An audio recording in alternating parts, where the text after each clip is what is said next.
Time to talk some most improved NBA teams this offseason. We are hitting the doldrums of summer as the Olympics are coming to a close. One of my favorite sports, baseball, is still going on, and the NFL is yet to begin. And soon, Hoops fans, basketball will be back and everything can go back to normal. This offseason has been nothing short of remarkable because it's given us an extra 15 storylines to follow and watch during the time when there's usually not as much hoops as there could be. Well, Kevin Durant moved to the Warriors. So the Warriors possibly improved, or did they? Because their bench got a little bit depleted. The Indiana Pacers made some remarkable moves also. It's the second we use the word remarkable. I have to find a new one. At the deadline, during the draft, and picked up some interesting pieces to go along with their superstar Paul George. The Minnesota Timberwolves grabbed Tom Thibodeau, the defensive-minded specialist who is known for winning and getting his team deep into the playoffs alongside a rising Karl-Anthony Towns, a still rising Andrew Wiggins, and a great new point guard pickup in Chris Dunn, who is a defensive specialist. And lastly, I think the Boston Celtics with Al Horford obviously also picked up enough pieces there to make them a contender in the Eastern Conference, to say the least. Andre is with me because when we talk hoops, I need a professor of hoops engineering alongside me. But alongside me, I mean via Skype. So Andre, welcome back as always. I know you want to talk about the Wolves, and I think that's a good place to start because as a Wolves fan and as a Kevin Garnett fan and as the coaching pickup comes in, they really could make a big splash in the Western Conference. Some people have them as high as the 4 seed. Are they the most improved NBA team this offseason? I think they are. I'm on the verge of laughing because when you shot the camera to me, I nodded my head and it looked like I was dabbing. But the Timberwolves, the Timberwolves to me look like they could be the most improved team. Depending on how you frame the question, yes, they're going to be improved because their 2 best players were the Rookie of the Year the last 2 years. Just them getting older is going to help them. And the same with the dunk contest guy, Zach LaVine. He's turning into an actual player. Yeah, so just with their young talent getting better, they're going to get better. But their problem the last couple of years, besides youth, has been defense. You talk about me being a Garnett fan. So even though Garnett's only played a total of about 20 minutes over the last 2 seasons put together, if you look at their plus minus with him on the court, like all of a sudden this team that, 2 years ago was deep in the lottery and even last year was a lottery team, when he's on the court, they're outscoring their opponents, pretty solidly. Right. And the reason is when he's on the court, the defense actually plays like an NBA defense. I think when he's not on the court, they've been arguably the worst defense in the league over the last 2 years. So you bring in Tom Thibodeau, who knows how to make a defense work, who can take advantage of the defensive talent that a guy like the Big Cat has and can really build a unit that knows how to play defense in addition to all of their offensive talent. And if Garnett does return and can play more than 20 minutes total over this season, you put that together and all of a sudden they jump up to a top 10, top 15 type defense. They could be kind of scary. Well, I agree. So with Tom Thibodeau coming into the Wolves situation, and I wasn't, I should say, the biggest Tibbs fan because I always felt that he played his team too many minutes during the regular season and it does wear them down. However, I'm not that ignorant to believe that with the minutes management aside, those teams were successful. They had deep playoff runs. Their defense was something that was, was more than enough to win games by holding their opponents to under 80 points sometimes. And that could be a huge difference maker in a league that doesn't pride itself on its defense. So Karl-Anthony Towns will be a gifted defender. Kevin Garnett and Thibodeau coming together, even in a coaching aspect sort of way, is combining one of the best defensive-minded coaches with one of the best defensive players of all time. And obviously, you have some good trash talking to go on between there, too.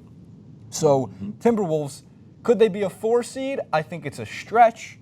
Can they make the playoffs? Undoubtedly. I think that's not necessarily a lock, but it could very, very well happen, maybe as high as a 6. That's where I think I'd put them for now.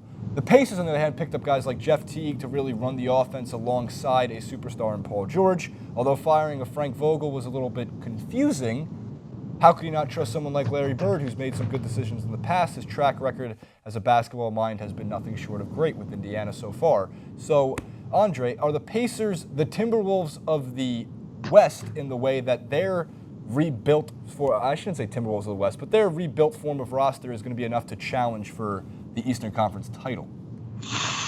I'm not sure I'm ready to quite put them at the level of the Eastern Conference title. I could see them being, improved with the moves that they made. A team that you mentioned earlier out East, I think the Celtics are probably more improved than the Pacers are in the East. Just because I look at them, they were a better team than the Pacers last year, and they were kind of a donut in the middle. That was by far their weakest spot. So you add Al Horford, who's kind of he's known, but he's kind of an underrated big man. I don't know if people realize how good he is. You have a word for him. Portal. He fits in on a team as well. So I think that I could see them challenging Cleveland for the title in the East before I could see the Pacers kind of getting into that mix. Right, and in terms of improvement, I mean, the Celtics were already a crafty team to begin with, who I really thought would make a deeper run than getting knocked out in the first round of the playoffs last year, but I think they're going to really stir up the pot this year as well. I don't want to ever count out the Raptors. I just don't think they've been that much more improved. I think they're a good team, just not a most improved style of team. The Warriors are the last one to talk about. And we've talked a lot about the Warriors over the last 2 months. Everybody has, anybody watching basketball. It's the biggest topic of conversation. Kevin Durant is on the Golden State Warriors, but I do not believe that makes them the most improved team. It does make them one of the most terrifying starting fives we've ever seen in NBA history. However, it did cost them their depth. They are now not the deepest team in the league. Now, if you're beating teams by 40 points every single game, you don't need depth to win a championship. However, with the Warriors, is just the addition of Kevin Durant makes them one of the most improved teams, or was their sacrifice of depth kind of balancing out that power? Yeah, I mean, for one, you have to look at where they started from. Like, if you talk about most improved, then you're saying this year's team is going to be much better than last year's team. 74 wins. Yeah, like if they win 74 games, I mean, that would be an NBA record better as far as wins go, but it'd only be one game better than last year. So I definitely don't think they're the most improved. What you're kind of introducing to me is, are they improved at all, or did they take a step back? And that's a much more interesting conversation, because obviously, just splash value. I made a Splash Brothers joke and didn't even mean to. Just in terms of splash value of adding Kevin Durant, it's sexy, and I've made the argument that basketball-wise, that's one of the best fits of a superstar onto a other already star-laden team that I've ever seen. But, they did give away some depth. They gave away some size, things that were helping them to be good that weren't obvious. So I do think ultimately Durant being there, they at least have the capacity to be a better team. But, will it come together, and could it come back to bite them? Now, with them having more talent in that top five, they're also more susceptible or weaker to injury. If somebody gets hurt, it can make a much bigger difference. So as far as if they're better or not, that'll have to be a watch and find out. But they're not the most improved. It's going to be one hell of a ride during the 2016-17 NBA season. I'm really counting down the minutes to preseason basketball. I'm so missing basketball that I want preseason basketball. Hey, hang on to these Olympics as long as you can. The U.S. just squeaked out one over Spain. I think I've become even though they got knocked out, I was like a Brazil fan for half the Olympics because I loved watching Leandro Barbosa. This is so random. The Brazil-Argentina game, one of the greatest basketball games I've ever watched in my life. Double overtime, Manu and Leandro Barbosa, the one guy, I think it was Pesovic, went off for 37 points. It was remarkable. Third time I'm using the word. I need to find a dictionary. I need to find a thesaurus is actually what I need to find.